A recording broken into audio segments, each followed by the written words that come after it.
Welcome everyone to our second series of F.A.M.E. events for our F.A.M.E. clients.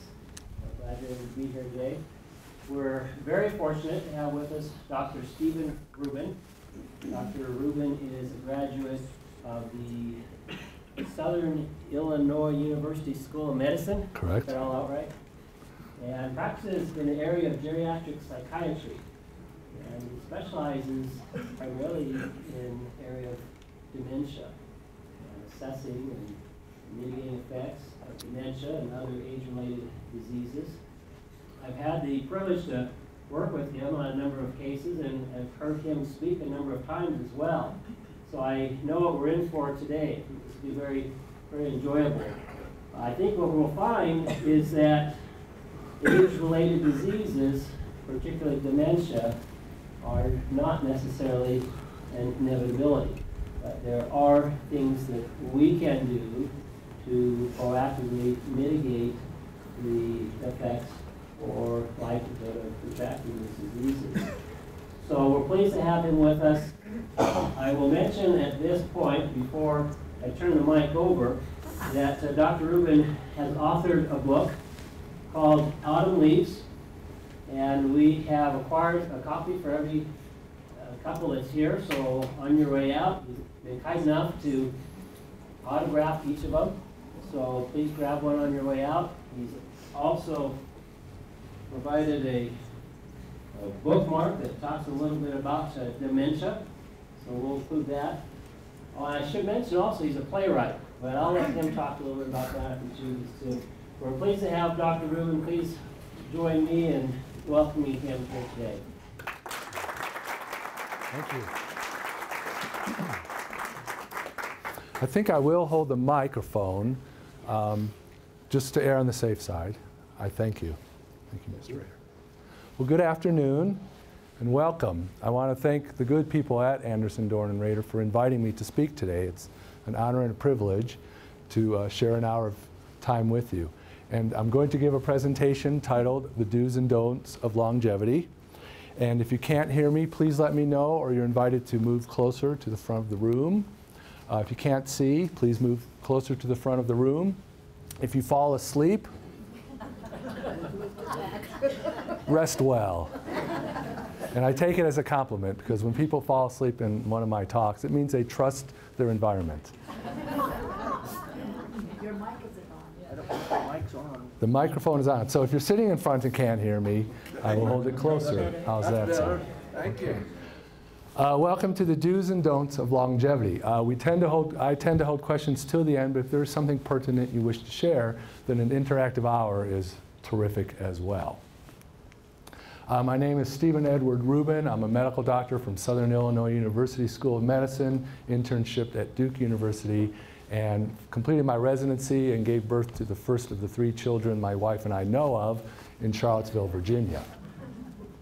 I now practice adult and geriatric psychiatry here in Reno, Nevada. I'm going to be using mostly photographs today, very little text, because last year for Father's Day, being such a good father, I bought myself a camera, and I bought a card and had the kids signed it for me. And I've been taking some very nice photographs. I hope you'll enjoy them with me. As I said, I practice adult and geriatric medical psychiatry. I consider myself a medical doctor first, and then a psychiatrist and a practicing geriatrician. I do forensic work, assessing clients for accurate diagnosis of dementia and cognitive issues, and I sometimes represent them in legal issues such as trusts and wills or court conflicts. And I'm a clinical continuing and community education educator.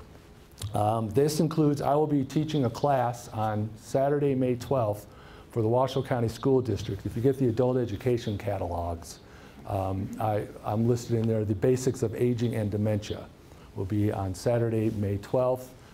And as Mr. Rader inferred, I have written a musical based on this book, and the title of the musical is Dementia, the Musical.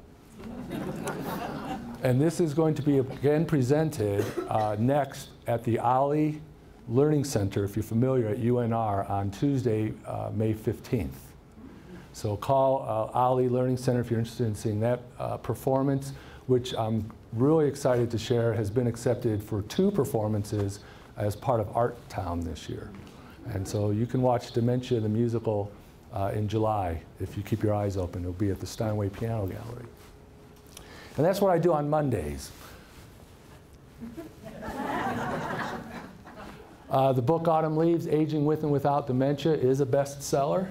It's looking really best in my cellar. And we're here today to discuss longevity. This physician says to his patient, look, you're 103 years old. You've got to start taking better care of yourself. So let us begin in the beginning. How do we get to where we are? What is the evolution of our knowledge, our health, and our future?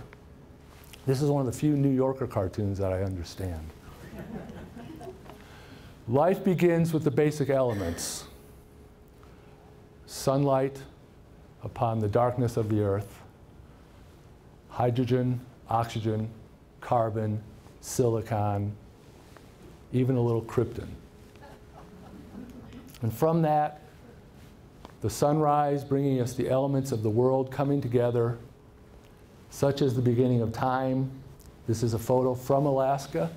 If you look closely, you can see Russia. And with water and the creation of the earth, the perfect scenario is created to allow life.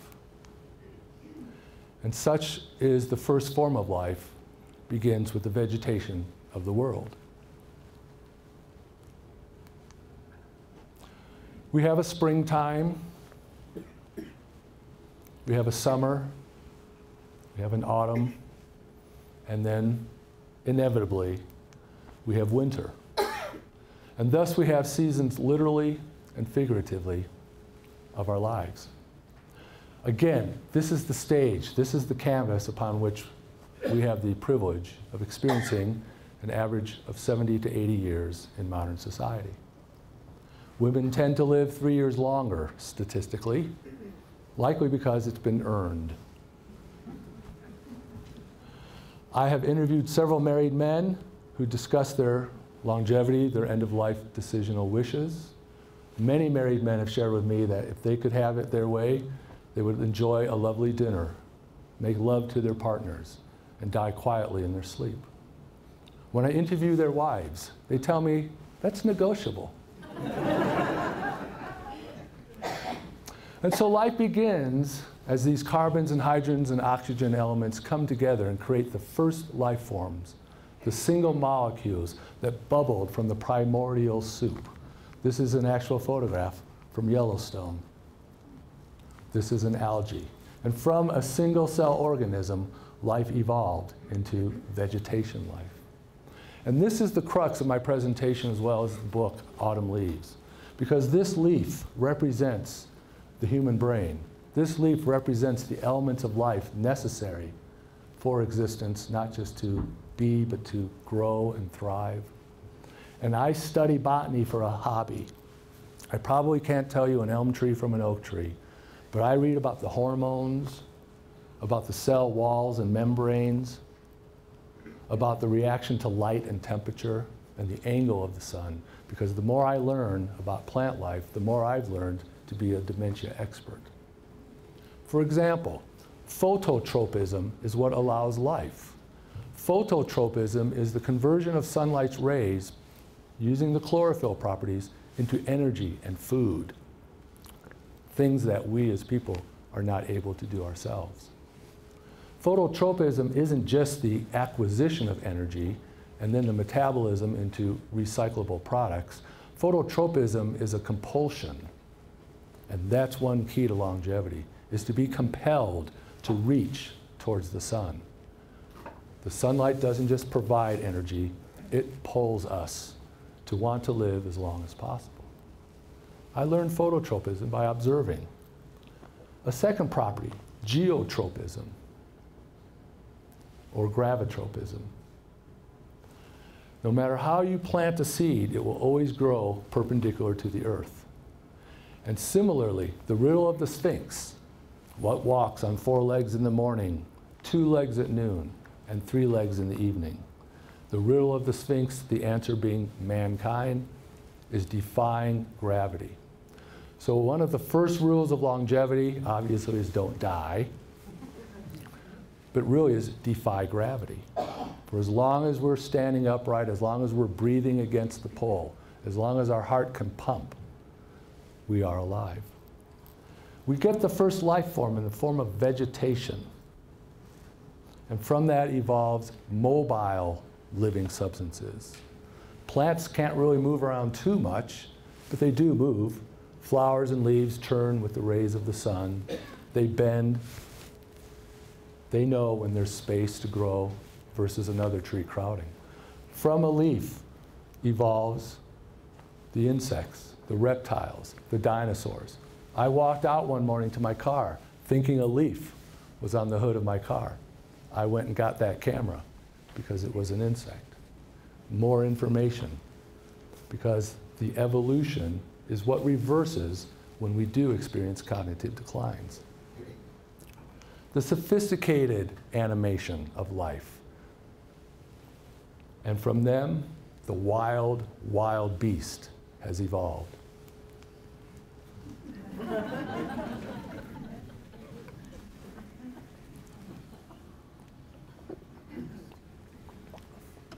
And at the top of the food chain, the top of evolution, the human form. But better than that picture, the world's oldest living married couple.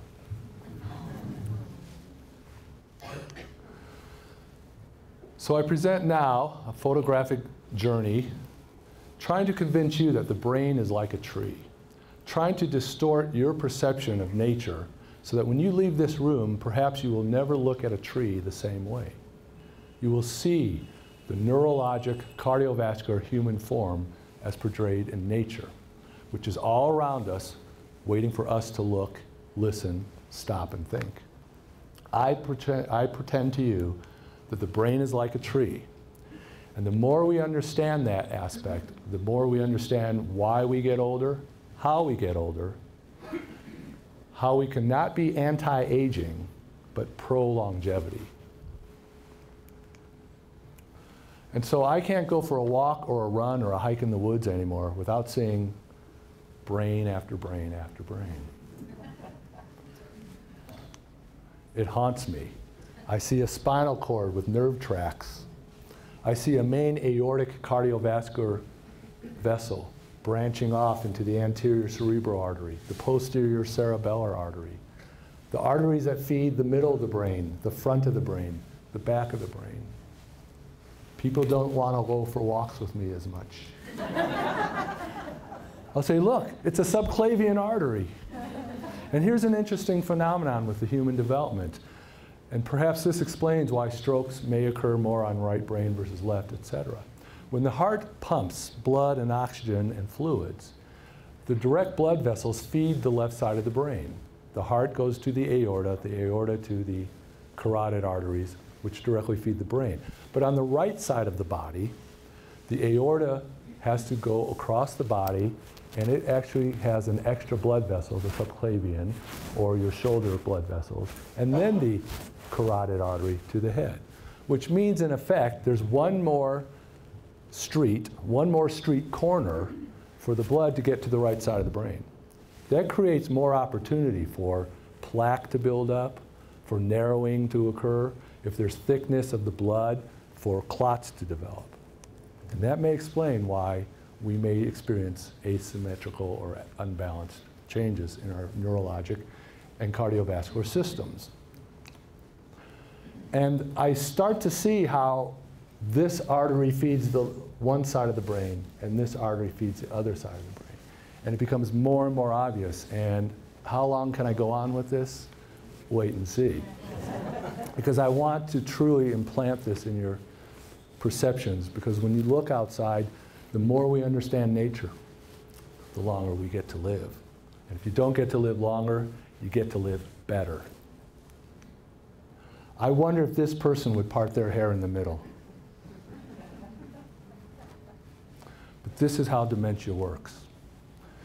It's not the presence of these protein plaques and the tangles necessarily.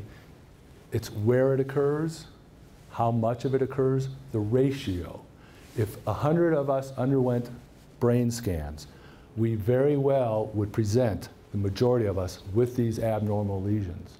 The question is how much healthy brain, unhealthy brain. Is it accumulated in one area versus a distribution? It's the cause as well as the effect. And so if there's a blood clot in a main trunk of the branch of the tree, it's going to affect the whole tree. But if you have a little blood clot just right there, you may just lose your vision. You may just lose a pinky's motor ability. It all matters. The best explanation was taught to me by an attorney. It depends.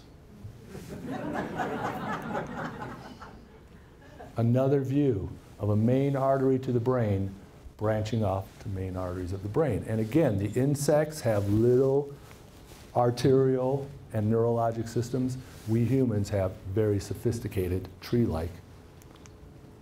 And this is an actual arteriogram of a human brain.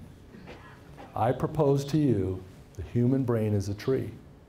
And when we respect that, I, as a physician, arrive at the most accurate diagnosis, and the diagnosis determines the best treatment plan. And so we can have a healthy memory cell.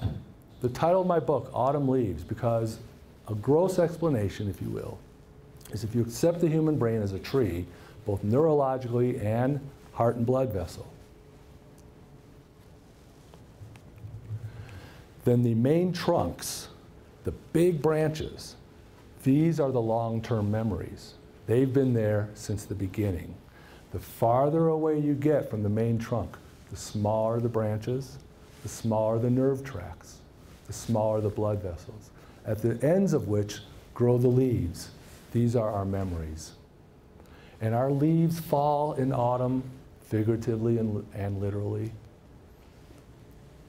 And our leaves are our short-term memories, and when they fall, we are left with the long-term branches of life. This is a healthy memory cell. This might be regarded as Alzheimer's or a vascular dementia. This schemata of the human brain, this is where we're most evolved. This is our language. This is our social boundaries. This is our sophistications. This gives us music and fine dexterity of our fingers and our eyes, our visual and audio tracks. A lot of problems occur here because this is where a main branch gets broken. This is where people might be able to hear what you're saying, but not express themselves. Or they might not be able to hear what is being said, and their speech comes out garbled. Here's a good way to look at dementia. Have you raised teenagers? You understand middle stage dementia.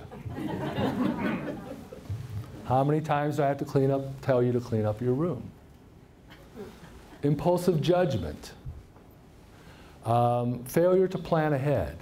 Mom, I need $5. When do you need it? Right now. When did you know about it? 2 months ago. Didn't I ask you to take out the garbage? Opposition and resistant behavior. As funny as it is, adolescence is a rehearsal for dementia. We look at the schemata of the brain, and once again, in the area of Portola on a trail, I see the front of the brain, the artistic area, the visual, temporal, and there's a stroke right in the middle of this tree or bush. And literally, a main arterial branch had been broken. If this is the autumn of our lives, make it colorful. And I'm going to talk about what we can do and not do to promote that longevity. But make your autumn years colorful to avoid this unnecessary prematurity. And thus my photographic journey. Are there any questions or comments at this time? Okay. One common question is often, am I really a doctor?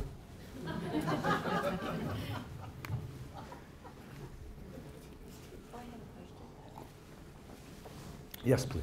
Do you really truly believe in evolution? Do I really and truly believe in evolution? A politically loaded question. I believe that evolution and creationism are not exclusive. I believe they actually are inclusive, embrace and allow for all theories. And I think I can prove it to you, because it's in the first chapter of Genesis. But we did not evolve from monkeys. Did we not evolve from monkeys? Next question. Because if we did, there are some that didn't make it. I'm sorry, I think I lost my audio. I got it. Oh, that was a trick.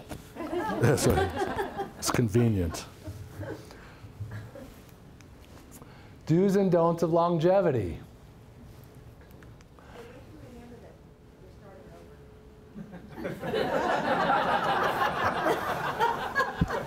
I represent that remark.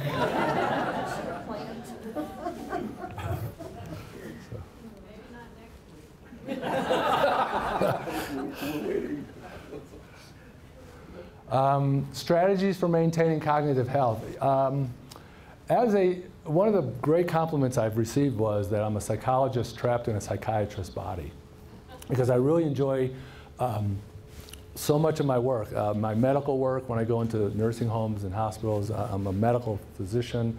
When I'm in my office, sometimes working with the families of adult seniors or adults who just want counseling. I do a lot of talk therapy.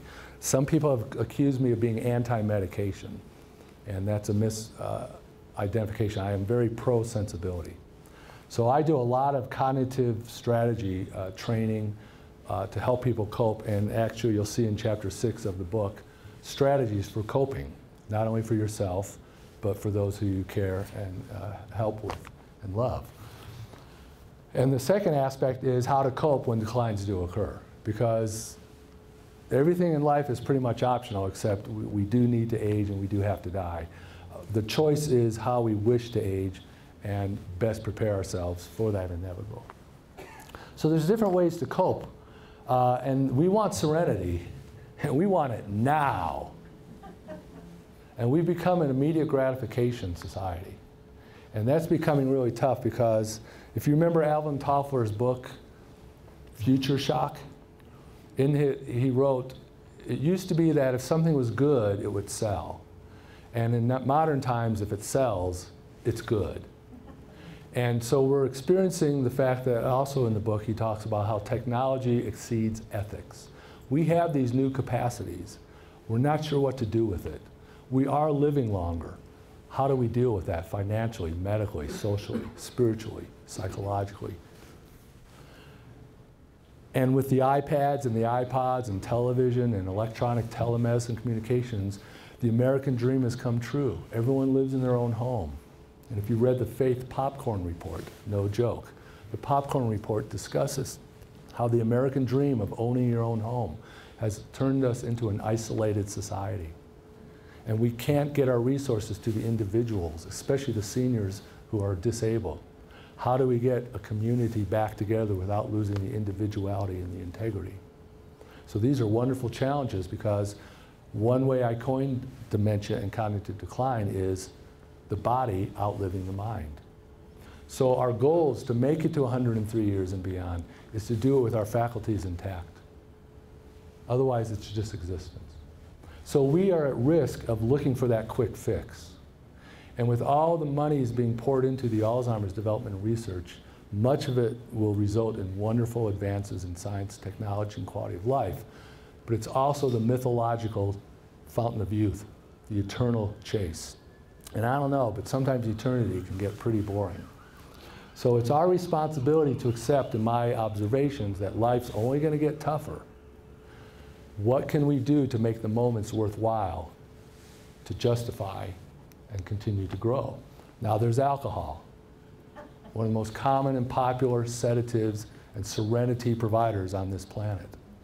I used to think alcohol was the #1 sedative on this planet, but it is opium derivatives, the poppy seed, whether it's direct heroin or street drug or OxyContin, Ultram, Tramadol, Norco, Percocet, Vicodin. Alcohol in pill form, Valium, Temazepam, Xanax, Restoril. Tweak it a bit, call it Ambien. What's that one medicine that if you can't sleep, the butterfly comes into your bedroom? Lunesta. What's the 12th Amendment? But we know Lunesta. You drink too much of this, though, not real good. And this issue is where I practice my passion, which is why I travel coast to coast giving dementia workshops.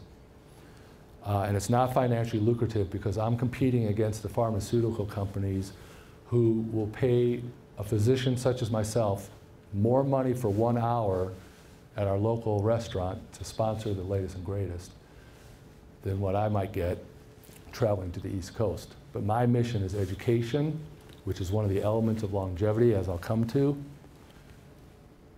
And when I see people misdiagnosed, when it's ignored that the alcohol component is responsible for up to 80% of all medical illnesses, whether you're an innocent victim of an automobile crash, whether it's pregnancy, which is very often alcohol related, heart disease, liver disease, sleeping disorders, it's incredible what's not being asked, because technology says you'll go get an MRI of the brain, where I was taught the diagnosis lies in the history. Another form of serenity,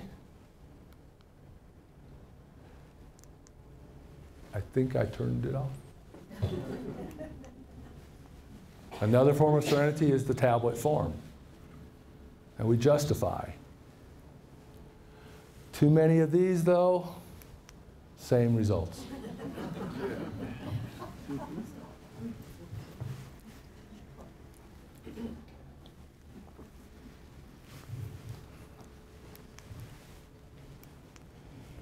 Let me digress a few moments and discuss the history of pharmacology. 70 to 80 or more % of all medications are derived from plants. Again, the origins of life, the fundamental basics. Aspirin is based on the bark of the yellow willow tree. Some of the pharmaceutical controversy is how many acres of rainforest are literally owned, not explored for their medicinal properties because of the supply and demand market. But the history of pharmacology goes way, way back. We know this. The longest existing medicine on this planet is Flintstones.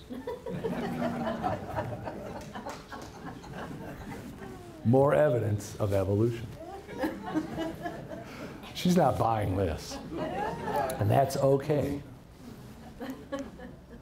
What I am encountering is the corporation's hype and hope and the partners' peers and fears.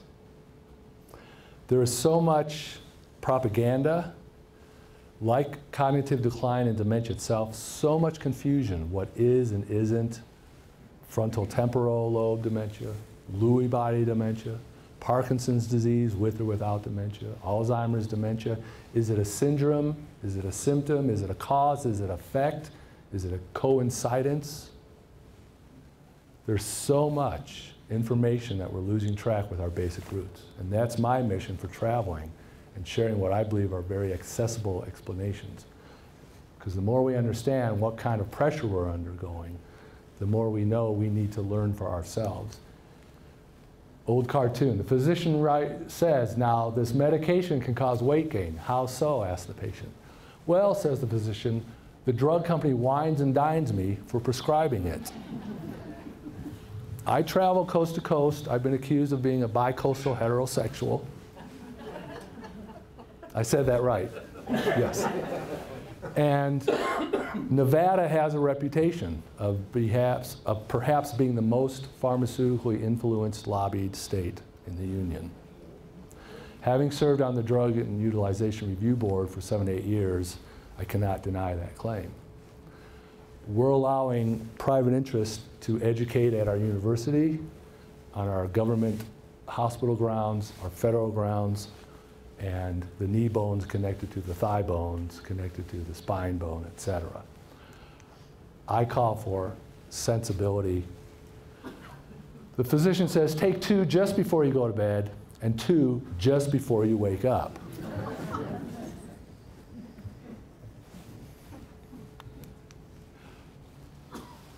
This is an actual privacy-protected image of a medication record of someone transferred from a hospital to an extended care facility on 25 medications. That is not by a long shot the record I've experienced. Someone in Denver, Colorado said they encountered someone on 41 different medications. Are we living longer? Yes. Are we living better? Yes. But once you're on a double-digit number of medications, please rethink. Please rethink. When are you going to start facing reality? Moderation is the key to longevity. I don't believe in do's and don'ts because I respect quality of life. So what are the 7 elements of longevity as proposed by Dr. Rubin on the Ides of March 2012? Well, let's ask Mr. and Mrs. Pumpkin, who's always kvetching. I actually have a video series of them going up the street, looking for a candle. And as the night descends, they find one. It's really a beautiful symposium. I have to wait till next spring because I want to start with the seed, and then they grow into little pumpkins, and they get carved, and they get married, and they have little pumpkins. And I think I've revealed too much, haven't I? The first element of longevity being light. For without light, there is no life. Without light, there is no warmth, there is no food, there is no energy. People who live in darkness, for example, northern hemisphere is up to 6 months of darkness, still require light that's been captured in battery sources or food itself. Perhaps it's the flickering of the sun upon the salmon that allows us to benefit from fish oil.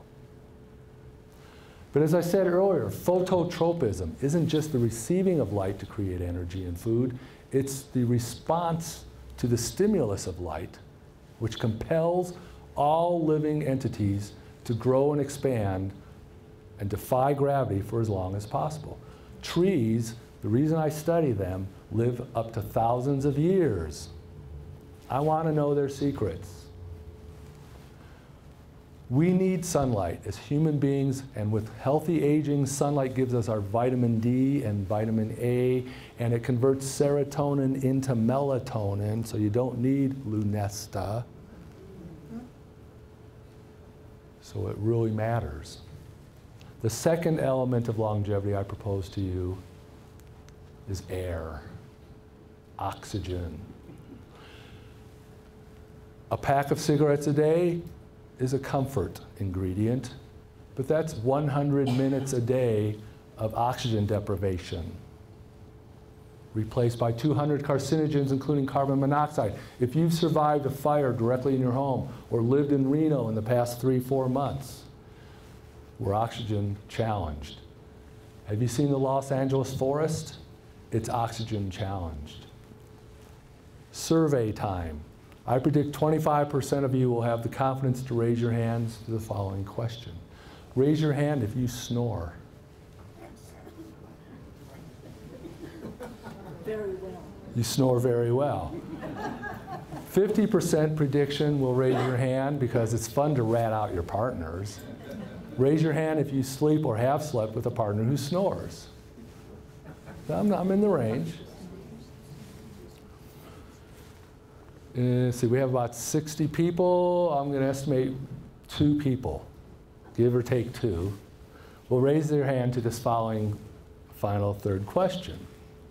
And I promise you won't be alone, and we'll never see each other again. Raise your hand if you sleep with your cat on your pillow next to your head. Thank you. Thank you. We'll open it up. How about dogs? On the pillow. No. On the pillow. You're not alone, see? How about on the bed? Look at this. Would never put the baby in bed, but you know. Right. And have you ever awakened in the morning on the edge with no blankets? Cramped? Because you don't want to disturb the baby? I know. Okay. The reason I discuss this is pet therapy for seniors who are isolated, perhaps sensorially deprived, who only get touched when it's time to get weighed, a blood draw, a clothing change, die a slow death. The tree retracts and shrivels. And pet therapy can provide that basic human-animal touch. I went through those leaf, insect, bird, animal levels on purpose because that's what goes backwards with most cognitive declines. And I'm not trying to be crude or cruel when I say I can classify cognitive declines into 3 Ps: people, pets, and plants. And that allows us to empathize. I had a client come in and said, my mother sleeps 20 hours a day. I said, so? So do cats. They're happy, she's comfortable. If she's awake watching TV, we accommodated the individual. And so if you sleep and you have cat head syndrome or dog bed syndrome, and you're not getting good oxygen because you're allergic to your pet, or you're allergic to the food you eat, or you don't get quality oxygen, I cannot emphasize enough, which is why I devoted a whole chapter to the sleep aspect in relation to longevity. And sleep isn't just unconsciousness, it's breathing. How'd you sleep? Like a rock. Rocks don't breathe. How'd you sleep? Like a baby. You do pee on yourself. How'd you sleep? Like a log. Yeah, and I listen to you all night long. You can have a sleep apnea by proxy. And I cannot overemphasize enough that sleep deprivation because of lack of oxygen, compromised by sleeping pills or alcohol or body postures, is a leading cause of avoidable cognitive declines. Why do people have heart attacks at 2 in the morning, strokes at 3 in the morning when they're at their quietest? Look at the roots of it. Oxygen deprivation, the heart starts freaking out, spasms occur.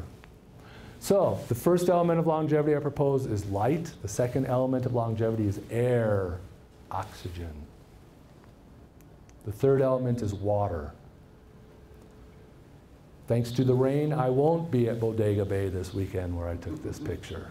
I was hoping to go tomorrow. But do you recognize Bodega Bay region? The ocean is the ultimate solution. It's truly the homeostasis of our life. They talk about the 3 states of matter: gas, liquid, solid. And that's where the 3 forms of matter come together in a perfect balance. Solid, liquid, gas, creating the 4th state of matter known as plasma, the perfect interchange.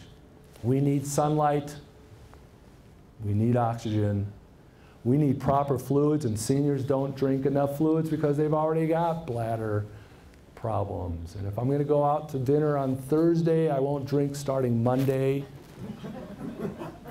And the radiator goes dry, and it's the leading cause of hospitalizations and hip fractures and extended care facilitation. Constipation from not enough fluids through water. Or we drink coffee or alcohol, which is fine, but it dehydrates us if you don't replenish. And I don't know any happy constipated people. We need to circulate adequately. The fourth element, light, oxygen, water, is earth. Nutrition, it's what we put in our mouths and our other orifices. It's what we put on our skin and our appendages. We are what we eat. We are what we drink, smoke, read, listen to, engage in. It's incredible. Well, I'll go into a senior care facility. They're getting their stool softener with 1 ounce of water or a teaspoon of applesauce. My favorite, most recent observation, they're serving a gentleman fried eggs, bacon, biscuit gravy, along with his cholesterol medicine. Isn't that funny? We've become a society of drive-through window foods. You don't even have to get out of your car for a cheeseburger anymore. 200 years ago, you planted the wheat, you raised the cow, you slaughtered the cow, you turned the butter into cheese, you ground the beef, you milled the wheat, you made a cheeseburger. Now we drive through and say, I'll have a Baconator, and then you'll drive through your pharmacy's drive-through to get your pain pills and your cholesterol pills and your memory pills, and then we'll go home and we'll microwave leftovers and drink our water from our bottled water, and then we'll wonder why these formations are occurring in our brains in the last 30 years. We need light, oxygen, water. We need the earth to sustain us. So that's 1, 2, 3, 4. And we need a good memory. The next element of longevity I propose is motion, movement. Use it or lose it. Motion applies physically. Exercise cannot be superseded by a medication. I have clients that say, this depression pill's not working. It's like the depression pill's doing its part. You might need to do your part. One of the biggest diseases in our society has become entitlement. That's dangerous. We work hard. I'm 55 plus now. I don't look a day over 54, but I'm 55, and I'm eligible for senior housing. And I have teenage twins, and it's looking really appealing. As my father knows, they're acting their age, and I'm feeling mine. And I know hell has 2 L's. But on a serious note, if we don't move ourselves physically, spiritually, sensually, if not sexually, psychologically, socially, reading the book instead of watching the movie, going for a walk instead of watching the television. I'm preaching to the choir because you're to be commended for coming out today. I don't know how easy or hard it is, but you win. Use it or lose it. Without motion, and remember, I started my slideshow, sunrise, sunset, spring, summer, autumn, winter. Everything cycles. So yes, if you pay attention, I'm repeating myself. The 6th element of longevity, in my opinion, is the purpose of longevity. I propose the 6th element of longevity is wisdom. The purpose of longevity is wisdom. The tree of knowledge. Generations passing down to generations. Another issue in our society. Why aren't we tapping into more than just the wealth financially of our seniors? Why are we not tapping more and more so into the wisdom? Because you've been there and done that. I look at my teenage children, I say, I have memory loss. I forget what I was doing. I get impulsive, and I defy gravity. Wisdom I like to define as the application of knowledge for the benefit of others. What have your life experiences been? What have you learned to do? What mistakes have you made and learned from? What will you teach your children and your children's children? What fruit can you still bear? Whether it's public service, artistic creativity, being a volunteer, giving an isolated individual a companion who can touch them, appropriately and nurturingly. Because the oldest living plants, be they rose bushes or trees, will still bear fruit and flowers till the very end. What's our excuse not to? Wisdom, the application of knowledge for the benefit of others, holds tremendous responsibility, for everything has its equal and opposite reaction. We know wisdom as humans like no other species. Why were we gifted the mixed blessing of knowing our own mortality? But the price we pay is evil, because we apply our knowledge for wrong reasons. We torture ourselves for sport. This makes us the superior top of the food chain. Or, if you've read Galapagos by Kurt Vonnegut, we'll evolve back into flippers and tails. The seventh and final element that I propose to you as being vital elements of longevity is rest. Rest. And as I said, sleep needs to be twofold. It's not just unconsciousness, it's proper oxygen, respiration, adequate fluids, proper nutrition, a good environment. Rest is vital. Seniors might complain I sleep less as I age. As long as we get enough sleep for 24 hours, that seems to be what counts the most. People sleep for 2-3 hours at a time. It's frustrating, but a healthy nap may be the restorative ingredient. Remember when you did have very small children. What happened by 4 o'clock had there been no nap that day? Disaster. That's you, but I'm talking about the kids. Both, okay, the kids and the parents. And so that's one reason a nap was so vital. It gave the caregiver a timeout, and it gave the individual a chance to recharge the battery. So for those of us who contend with sundowning, for example, I sometimes literally write it as a prescription. In fact, I did it just yesterday for an elder person, that after lunch, a routine nap. Well, I'm not tired. A routine nap. Can I watch TV? No. It's quiet time. And you recharge that battery before 2 o'clock, or at 4 o'clock, it's disaster time, it's hallucination and paranoia time. Or you make it through that afternoon hour and you eat dinner, and we sleep through Wheel of Fortune, we sleep through CSI Reno, and we wake up for the 10, 11 o'clock news, and then we wonder why we can't sleep at night, and we take one of these sleeping pills in tablet or liquid form and wonder why we pop awake at 2 a.m., gasping for air.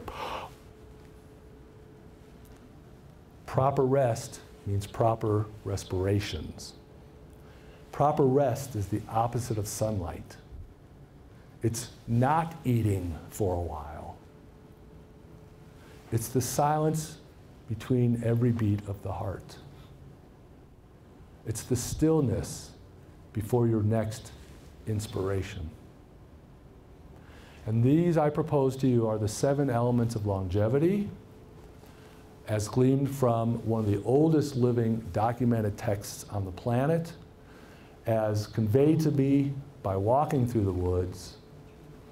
I summarize to you that if we understand that the brain is like a tree, that we need the same elements as any other living form, that we can experience wonderful longevities, wonderful autumns.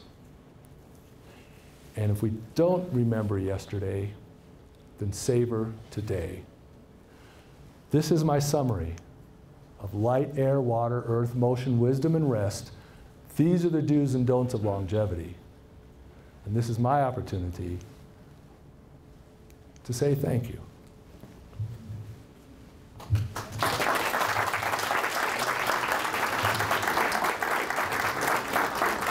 Thank you. I'd like to open up, we have some time for questions and answers. Yes, please. What are your feelings or thoughts about the About the, Dr. Amon's solution? what are my thoughts about Dr. Amon's solution? You're talking about the Dr. Amon of the Amon Clinic? Yes. I don't know what his solution is. I'm unfamiliar with this treatment proposal. My biased comments, however, are that the research I've seen produced by that person or clinic utilizing PET scan type therapy is often misleading, because PET scans teach us sugar metabolism. Doesn't really explain why. And it kind of sets us up the same way persons diagnosed with Alzheimer's dementia are sometimes misdiagnosed, and it really matters, because if you don't get the accurate picture, you're going to go down the wrong branch. And what Ammons did for bipolar disorder and cognitive declines, I thought was kind of misleading, because they were trying to say, oh, we can define, and I don't agree with that. What is the Ammons solution that you're referring to? Well, you could talk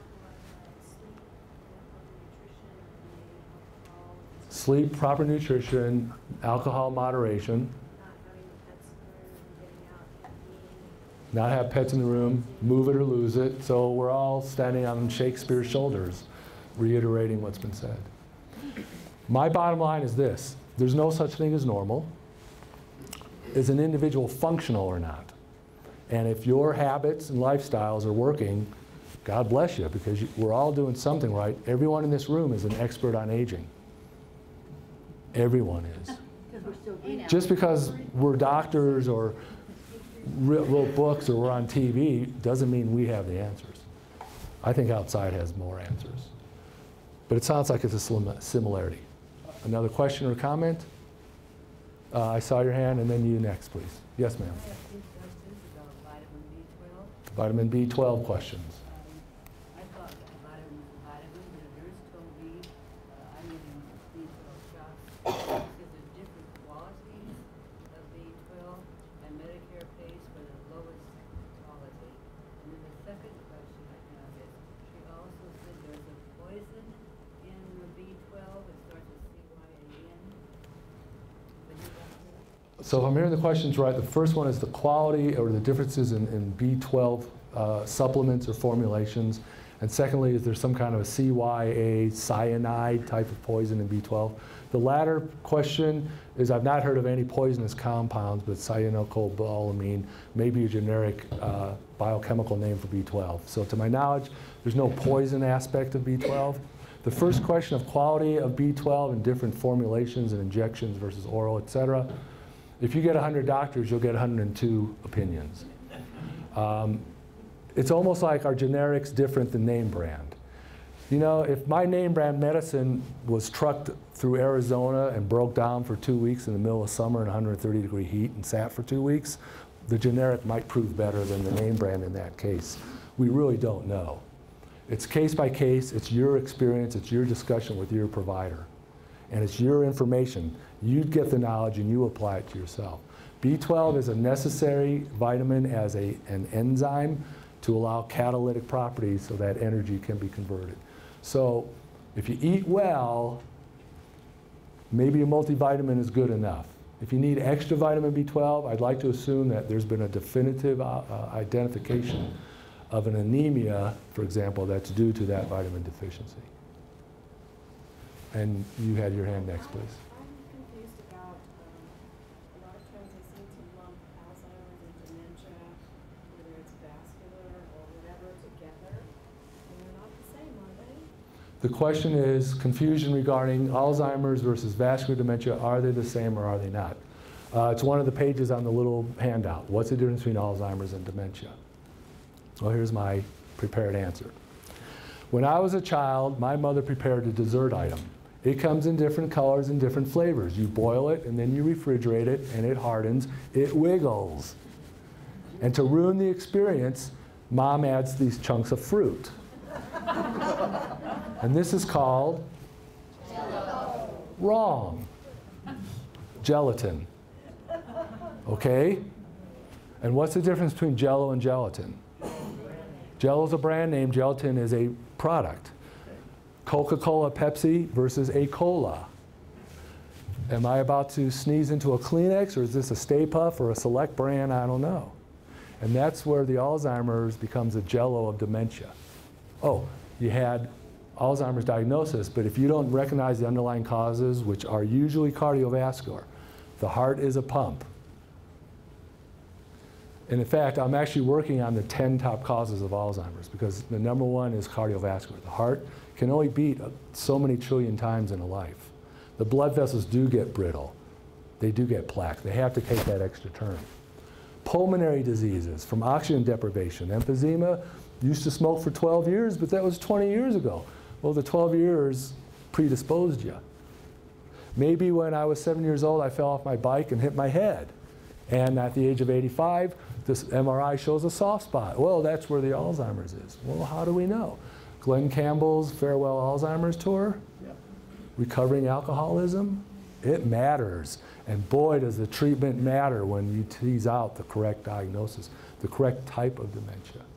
So I'm proposing, and I'm actually going to try and push this with the help of our university even, that we introduce a 2-tier DAT, dementia of Alzheimer's type criteria in this country. We have type 1 diabetes, type 2 diabetes, type 1 bipolar, type 2, coronary artery diseases 1, 2, and 3. I might propose an Alzheimer's type 1 and type 2. Type 1 is etiology or cause known. Type 2 is they really don't have an explanation. And I don't have to exaggerate to tell you, in this community, and I cover the nursing facilities between here and Elko, I see 100 clients a week with dementia. And I would say the misdiagnosis of Alzheimer's per se is 90%. Because I go in there and I say, wow, look at their medications are a cause. Look, they're a traumatic brain injury from a motor vehicle accident. There's one diagnosis in town, the guy sold pesticides to farmers for a living. Auto body spray painter for a living. Laid tar on the highway for a living. Smoked cigarettes on break, drank a 6-pack at night. It matters. But that's where I talk about the hype and the hope and the peers and the fears, because we want what's popular and what's 15 seconds on the radio, and education has to overcome that. Your hand went up, and then someone in the back, and then you'll, Jacqueline, let me know time-wise, please. Yes, please. I understand that it matters in the etiology of whether it's Alzheimer's or dementia. Well, Alzheimer's is a type of dementia, please. Okay. Thank you. I understand. Okay, But does go it ahead. matter in terms of treatment for someone? I have a cousin who... Does it matter in terms of treatment? Absolutely. In my opinion. Okay. Because someone comes to me in my office and I do the assessment, and by the way, I do it for practical costs. I get clients sent to me from Stanford, from Mayo Clinic, from Cleveland Clinic, and they have the MRIs and the x-rays, and I get a history from them, and I find out they snore. I find out they played football in college and had their nose broken. I find out they sold pesticides for a career. You bet it matters, because if you get these medications that literally make you buggy in exchange for being more present, and the side effect is hallucinations, and then you get misdiagnosed Lewy body dementia because of the hallucinations, so they give you a drug that literally counteracts the drug that caused the hallucinations. Now you're agitated, so we better give you something to sedate you, but now you're depressed and won't eat, so let's add a steroid with your omeprazole and your Remeron, and you get 25. No medication. Then you're not doing your part as an American.